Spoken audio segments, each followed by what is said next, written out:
Og så velkommen til TV-avisen kl. 21. Det der med at skulle gå og bøje nakken over bloktilskuddet, de dage er i hvert fald over. Fordi at man kan i hvert fald konstatere, at grønlandske værdier har været med til at grundlægge et velfærdssamfund i Danmark. Milliardindtægter fra mineralet kryolit er kommet på alle slæber efter en DR-dokumentar. Men den værdifulde grønlandske undergrund var allerede øverst på agendaen for 50 år siden.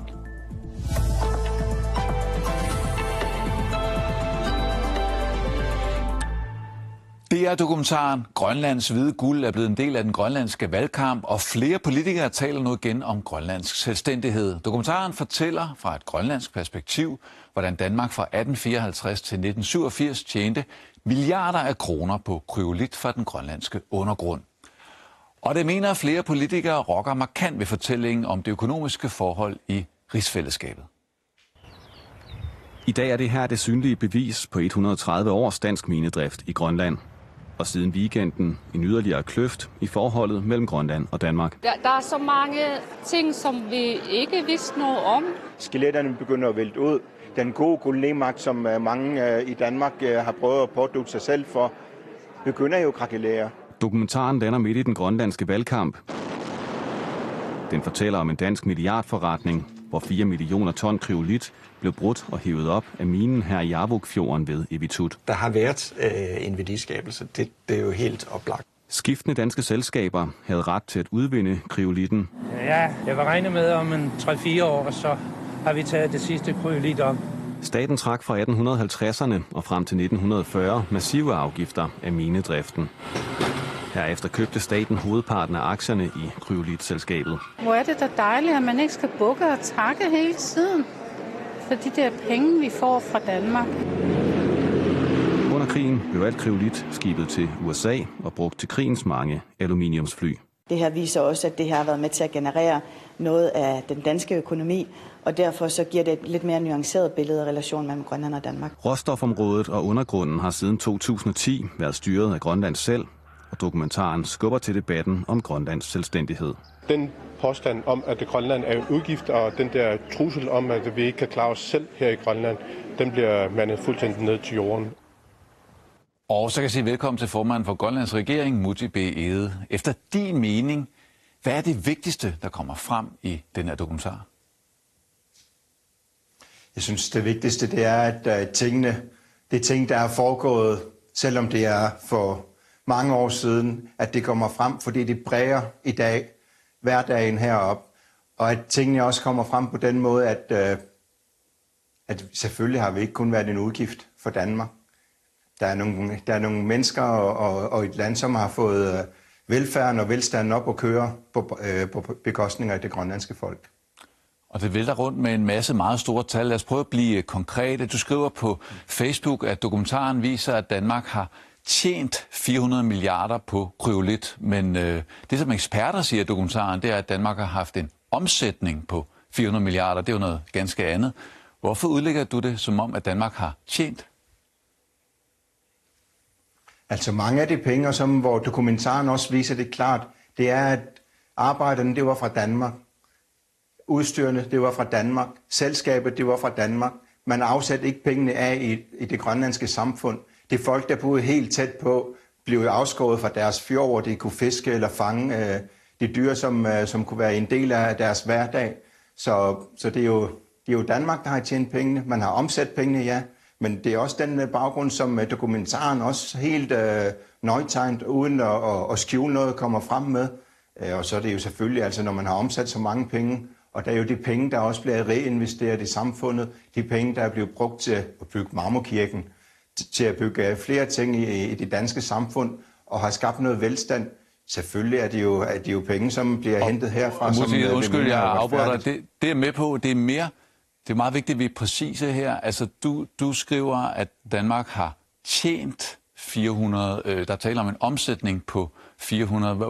Hvorfor skriver du, at Danmark har tjent? Man har jo hentet nogle varer, altså en råvare til en værdi af 400 milliarder. Og det er jo selvfølgelig sådan, som det er. Altså, jeg synes bare, at diskussionen nu begynder at blive sådan, nu skal vi igen skydes i skoene på, at jeg har ikke ret, lad nu være med at sige de ting.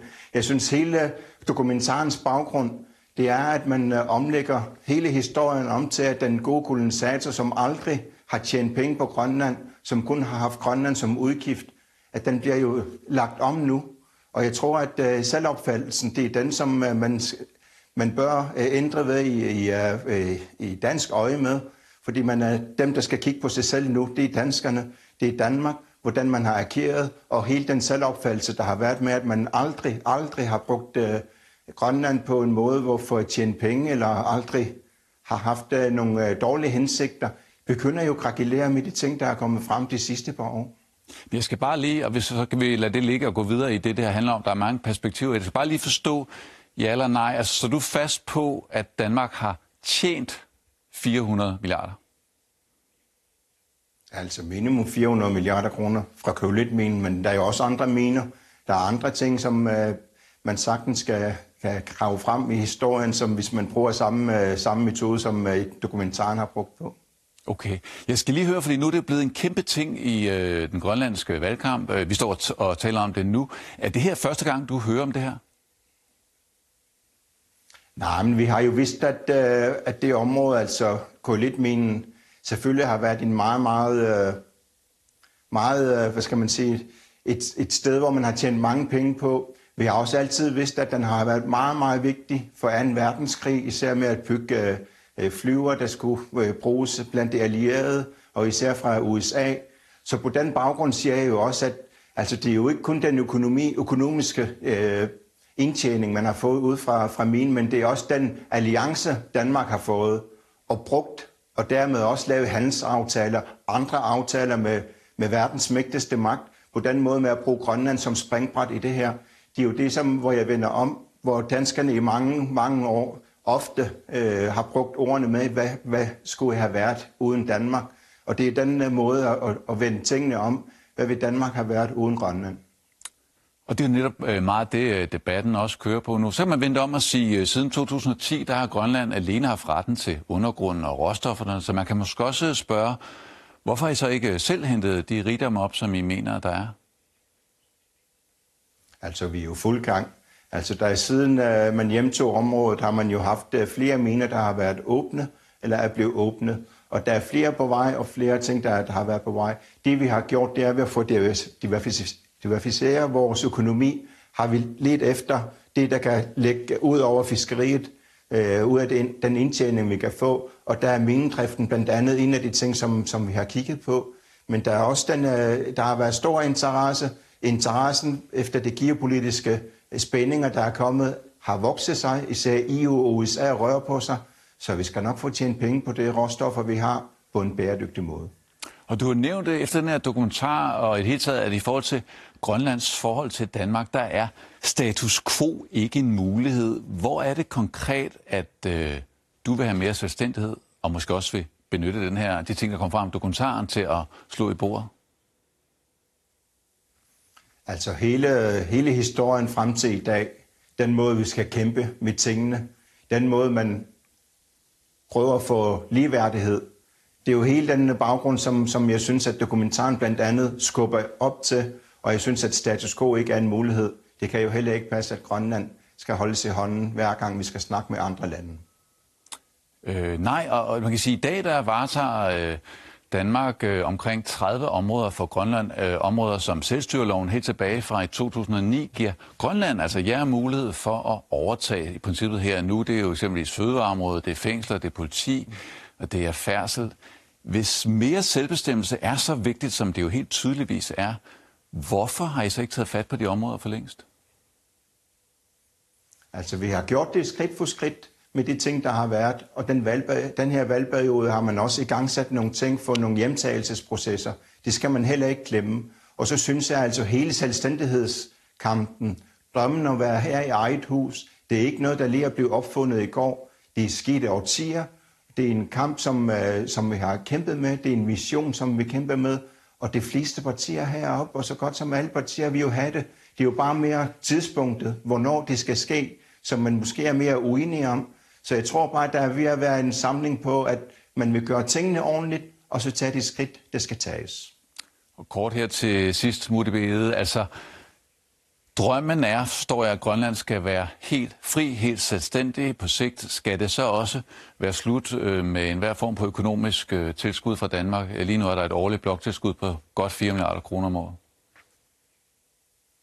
Altså det er jo det, som ligger til baggrund for, at vi prøver at få flere sektorer til at køre rundt herop med at få en selvbærende økonomi. Så målet er jo, når man meget, meget gerne vil være her i eget hus, så bygger man også op på sit økonomi. Men jeg synes, at bloktilskudskortet, lad os glemme det.